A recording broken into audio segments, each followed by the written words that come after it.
Hello everyone, I am Mr. Lo from Excel Software. Today I want to share with you the AutoCount Multi-Pricing feature. What is multi-pricing? It means we can set different prices for different customers.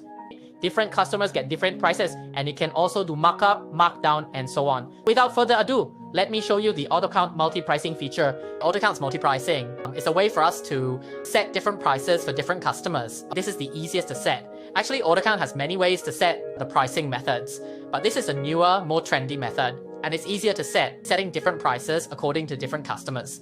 It is set in the stock item maintenance here. When you edit it, you will see there are 6 prices here. Compared to the old version of AutoCount, the old version only had price 1 and price 2. The new version of AutoCount has 6 sets of prices, and these 6 sets of prices can be set for different customers, different prices. Of course, if you ask me, actually it has many hidden features. For example, it can do markup, like here. You enter $30, and if I check this place, it will have this markup, or if I check it, it will also have markup. As long as one of the prices is checked, it will have this markup function. Let's say I want to mark up, this cost is $15, so I enter $15 here, then I mark up 100 times. 100 times means it will sell for $30.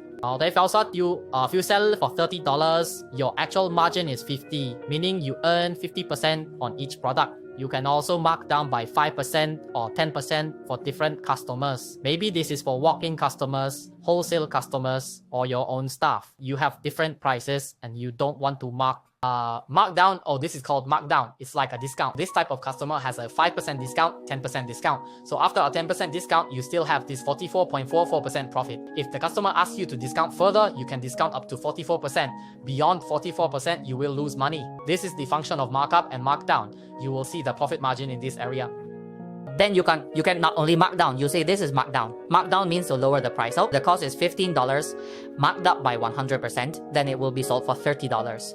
Then for some customers, if you want to sell at a higher price, you reduce by 5. If you reduce by 5, it will mark up. Reduce by 10, it will mark up. You see, to make it more expensive, and by reducing, it will increase the selling price. Here you see there are 1, 2, 3, 4, 5, 6. 6 prices. Different prices we can set for different customers. But it doesn't mean that once you set it, the customer will leave. Let's demonstrate it first.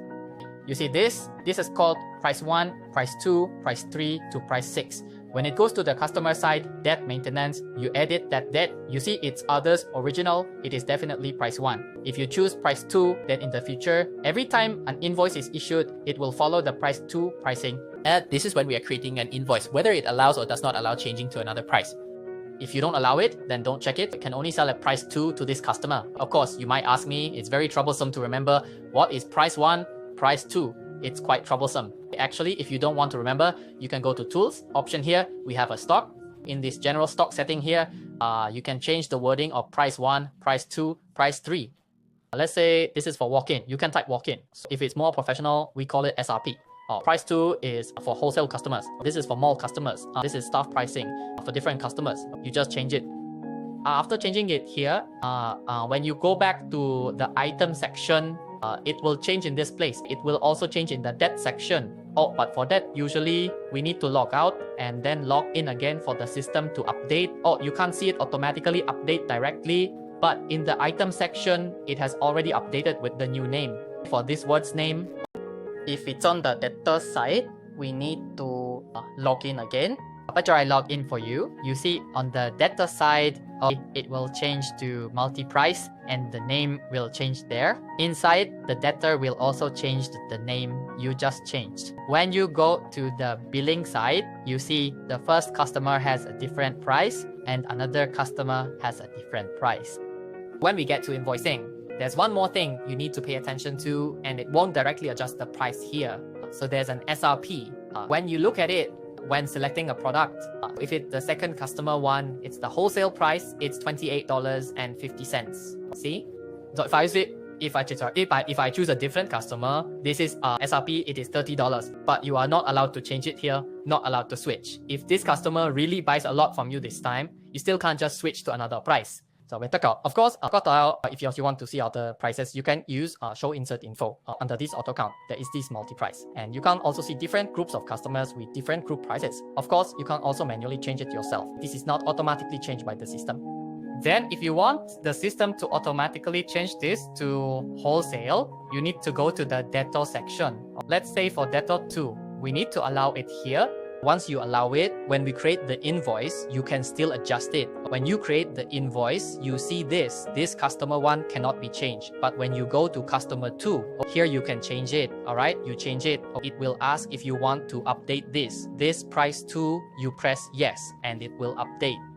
Alright, if you press no, you see when I press no, it still remains at $28.50. You see, press no. When you change it, it will notify you. Just a reminder. However, if sometimes your system fills in price 1 and price 2 still doesn't change, then you need to pay attention. Maybe some settings are not done correctly. Which settings? You go to Tools. There's an option. In Tools option, there's something called Invoicing. And in Invoicing, there's an Auto Price. Here, actually, if you don't check it, it won't run this multi-price. Or if you choose other factors, let's say this is the last purchase price, you set it to the highest, then it will follow the last transaction price. AutoCount has many different methods and settings, including setting it according to your quotation price and setting it to the highest. If you have a quotation, it will follow the quotation first. And if there is no quotation, it can also follow multi-price. There are many ways to set it. So if you say the pricing isn't working, first come in here and take a look at this multi-pricing. Check if multi-pricing is selected here. And if you are focusing on multi-pricing, then set multi-pricing to the highest. This is one of the very strong and powerful features of AutoCount, which we call multi-pricing. If you have any questions, feel free to contact me. I am Mr. Low from Excel Software, and you are welcome to inquire about our services. Thank you, everyone. AutoCount, the most comprehensive accounting software, your first choice.